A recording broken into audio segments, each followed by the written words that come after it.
Good morning students. बेटा मैं doctor Babita, सह आचार्य भूगोल विभाग, राजकीय लाल बहादुर शास्त्री महाविद्यालय कोटपुतली से हूँ। आज हम आपको राजस्थान के भौतिक विभागों की जानकारी देंगे।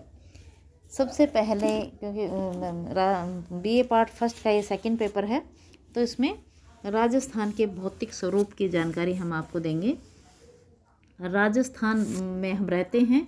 राजस्थान राज्य भारतीय उपमहाद्वीप के किधर की तरफ पड़ता है? उत्तर पश्चिम में पड़ता है और उत्तर पश्चिम में स्थित है। ये राजस्थान का क्षेत्रीय विस्तार अधिक होने के कारण यहाँ स्वाभाविक रूप से यहाँ बहुत ही ज़्यादा भौगोलिक जटिलताएं पाई जाती हैं। यहाँ अत्यधिक जटिलताएं और विविधताएं मिलती हैं। ये देश पहाड़ी, मैदानी, पठारी, रेतीला भूभाग है, इसलिए इसे प्रकृति की विविध कलाओं का नमूना कहा जाता है। विविध कलाओं का नमूना कहा जाता है। अब आता है कि इसे कितने भागों में बांटा जाता है। देखिए, राजस्थान को मुख्यतः हम कितने भागों में बांटते हैं? प्रमुखतया हम वैसे तो कहें तो हम 4 ही प्रमुख भागों में बांटते हैं। फर्स्ट है रेतीला मरुस्थल। अब फर्स्ट जो रेतीला मरुस्थल है उसी का हमने दूसरा भाग भी इसका सब पार्ट कर दिया। ये हमने अर्धशुष्क मैदान या राजस्थानी बांगर को मान लिया है। वैसे एक पूरे इसको भी एक कर सकते हैं, पूरे को। पश्चिमी मरुस्थलीय प्रदेश, इसमें हमने ये नागौरी उच्च भूमि यानी कि अर्धशुष्क मैदान को हमने 2 पार्ट दे दिया है। चाहे हम इसे पूरे को एक भी मान सकते हैं। तो ये पूरा पश्चिमी मरुस्थलीय प्रदेश। जो थर्ड पार्ट है ये सेकंड हम कह सकते हैं, इसे अरावली श्रेणी या पहाड़ी प्रदेश। तीसरा पूर्वी मैदानी प्रदेश और चौथा हमारे आता है दक्षिणी पूर्वी पठारी प्रदेश या हाड़ौती का पठार। तो सबसे पहले रेतीला शुष्क मैदान। अब ये रेतीला शुष्क मैदान है, इसमें क्या क्या आता है आपके देखिए। बालू का स्तूप युक्त प्रदेश या रेतीला मरुस्थल। सेकंड नंबर आता है बालू का स्तूप युक्त प्रदेश या पथरीला मरुस्थल। इसके बाद आता है, देखिए अब इसको रेतीला शुष्क मैदान है, इसे 2 पार्ट्स में डिवाइड किया है। रेतीला शुष्क, एक तो बालू का स्तूप युक्त यानी कि जहाँ पर बहुत सारे टीले पाए जाते हैं बालू मिट्टी के, वो प्रदेश सारा का सारा ये पार्ट है। दूसरा पार्ट है आपका वो प्रदेश जहाँ पर बालू के टीले नहीं मिलते, यानी कि पथरीला मरुस्थल है ना। जो सेकंड नंबर दे रखा है वो अर्धशुष्क प्रदेश है बेटा। देखिए ये अर्धशुष्क प्रदेश, इस अर्धशुष्क प्रदेश को राजस्थान की बांगर प्रदेश या मरुभूमि भी कहते हैं, या घास का मैदान भी हम कह सकते हैं इसे। ये क्या है? ये लूनी का बेसिन है। लूनी नदी यहाँ की प्रमुख नदी है। और ऊपर की ओर देखिए ये शेखावटी का प्रदेश है। शेखावटी का आंतरिक जल प्रवाह का प्रदेश है। तीसरा पार्ट है नागौर वाला मिड में, ये नागौरी उच्च भूमि का प्रदेश है। और नेक्स्ट लास्ट है घग्गर का मैदान। देखिए, तो ये जो सेकंड पार्ट जिसको दे रखा है ये पूरा का पूरा हम अर्धशुष्क मैदान या राजस्थानी बांगर का नाम इसे दिया जाता है। अब नेक्स्ट आता है अरावली श्रेणी और पहाड़ी प्रदेश, ये जिसे हमने तीसरा नाम दिया है। ये बेटा 3 भागों में बांटी गई है। देखिए मेनली तो फर्स्ट है उत्तर पूर्वी अरावली प्रदेश या अलवर भूखंड। दूसरा है मध्यवर्ती अरावली प्रदेश या जयपुर खंड। और तीसरा है मेवाड़ की पहाड़ियाँ या भोराट का पठार। तो इस तरह से हमें ये 3 भागों में इसे डिवाइड किया गया है। अब आता है नंबर जो 4 दे रखा है हमने, ये आता है पूर्वी मैदानी प्रदेश। अब इसे भी ना अलग अलग पार्ट्स में डिवाइड किया गया है। ये जो थर्ड है पूर्वी मैदानी, इसको 3 प्रमुख भागों में बांटा गया है। फर्स्ट है चंबल बेसिन। ये देखिए चंबल बेसिन फर्स्ट। सेकंड है बनास बेसिन और तीसरा है मध्य माही बेसिन, यानी कि ये 4 नंबर जो दे रखा है ये पूर्वी मैदानी प्रदेश है। और ये देखिए ये जो 5 नंबर दिया है ये क्या है? ये दक्षिणी पूर्वी पठारी प्रदेश है, यानी कि हाड़ौती का पठार भी इसे कहते हैं। ये विंध्याचल पर्वतमाला है और दक्षिणी पूर्वी जो दक्कन का लावा है उसका विस्तार है। तो एक तरफ तो विंध्याचल पर्वतमाला और एक तरफ दक्कन लावा प्रदेश से मिलकर ये भूभाग हमारा बना है। तो इस तरह से हम ये कह सकते हैं कि भौतिक विभागों की दृष्टि से मेनली 4 भाग हैं। एक को हमने सब कैटेगराइज कर दिया। तो इस तरह से 4 मेजर पार्ट्स हैं जिसमें इनको राजस्थान के मरुस्थलीय प्रदेश को बांटा गया है।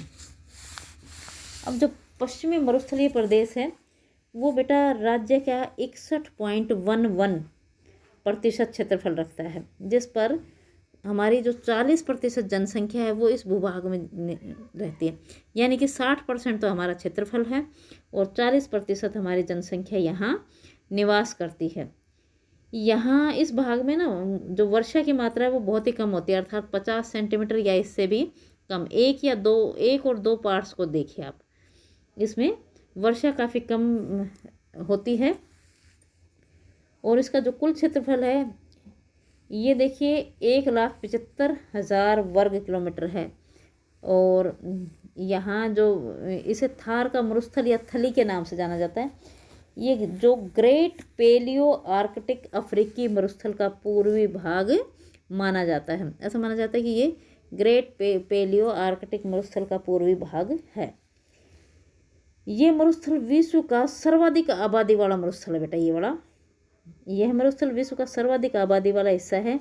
यही नहीं, अन्य मरुभूमियों की तुलना में ये सबसे अधिक जैव विविधता के लिए भी जाना जाता है। यानी कि बायोडाइवर्सिटी इसमें सबसे अधिक दिखाई देती है।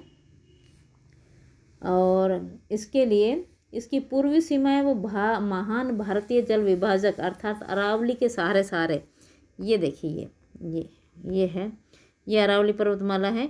इसके सहारे इसकी पूर्वी सीमा बनाई गई है। और पश्चिमी सीमा इसकी देखिए पाकिस्तान के साथ साथ ये रेड क्लिफ लाइन है, इसके सहारे इसकी पश्चिमी सीमा बनाई गई है। तो इस तरह से पूर्व और पश्चिम की ओर इसका डिसाइड किया गया है। उत्तरी सीमा इसकी पंजाब राज्य के द्वारा बनी है और इसकी जो दक्षिणी सीमा है वो एक तरह से दक्षिणी सीमा गुजरात से मिलती है। तो प्रशासनिक दृष्टि से इस प्रदेश में निम्न जिले आते हैं: गंगानगर, हनुमानगढ़, बीकानेर, चूरू, झुंझुनू, सीकर, नागौर, जोधपुर, जैसलमेर, बाड़मेर, पाली और जालौर। अर्थात ये क्या है, 12 ज़िले हैं। इन 12 ज़िलों को रेगिस्तानी ज़िले घोषित किया गया है। तो ये 12 ज़िले रेगिस्तानी ज़िलों में शामिल हैं और इन 12 ज़िलों को मरुस्थलीय ज़िले भी कहा जाता है। ये देखिए ये पूरे के पूरे दिखा रखे हैं 1 और 2 पार्ट्स में, फर्स्ट एंड सेकंड पार्ट्स में ये आते हैं। न्यून वर्षा, उच्च तापमान व वाष्पीकरण के कारण ये भूभाग है ये बहुत ही रेतीला हो गया है बेटा, बहुत ज़्यादा रेतीला है। इसकी अलग ही एक वास्तविकता है कि पूरे भारत में यदि हम जिक्र करें कि थार का मरुस्थल, तो हमें इस पार्ट को यानी कि 1 और 2 नंबर जो डाल रखें वो हमें इस भूभाग में दिखाई देते हैं। पूरा प्रदेश रेतीला है, बंजर है। यहाँ जलवायविक कारकों के कारण और पर्यावरणीय विषमताओं के कारण यहाँ की अपनी सीमाएं हैं। इसका विकास भी बहुत सीमित अवस्था में हुआ है। इस प्रदेश में कहीं कहीं छोटी छोटी पहाड़ियाँ दिखाई देती हैं, जैसे नागौर, कुचामन, सीकर, बाड़मेर, जैसलमेर, जालौर और सिरोही की पहाड़ियाँ। प्रदेश का सामान्य ढाल है वो पूर्व से पश्चिम की ओर और उत्तर से दक्षिण की ओर है तथा प्रदेश की जो औसत ऊंचाई है वो 200 से 300 मीटर है। तो ये भूवैज्ञानिक साक्ष्यों के आधार पर पता लगता है कि वर्तमान पश्चिमी राजस्थान का भूभाग कभी भी समुद्र से ढका हुआ था, अर्थात समुद्र यहाँ हिलोरे लेता था, जो आज यहाँ मरुस्थल में तब्दील हो गया है। ये भूभाग समुद्र तो यहाँ पीछे हटता गया और इसके बाद काफ़ी समय पहले यहाँ नम और फिर शुष्क स्थितियों का आविर्भाव हुआ। तो इस प्रकार से ये जो पश्चिमी भूभाग है यहाँ प्लिस्टोसीन काल में यानी कि अंतिम हिम नदीय अवधि के बाद पश्चिमी राजस्थान में निर्जलीकरण हुआ, अर्थात मरुस्थल का आविर्भाव हुआ और सतत तथा लंबी शुष्क ऋतु के कारण यहाँ भारी मात्रा में रेत का जमाव हुआ, जिससे पश्चिमी मरुस्थलीय प्रदेश हैं वो 2 भागों में बांटा गया: रेतीला शुष्क मैदान और अर्ध शुष्क मैदान। 1 और 2 पार्ट्स इसको हम कह सकते हैं। तो इस तरह से इसका आविर्भाव हुआ। नेक्स्ट अपन करेंगे अगले चैप्टर में, अगली वीडियो में बेटा। तो इस तरह से हम ये कह सकते हैं कि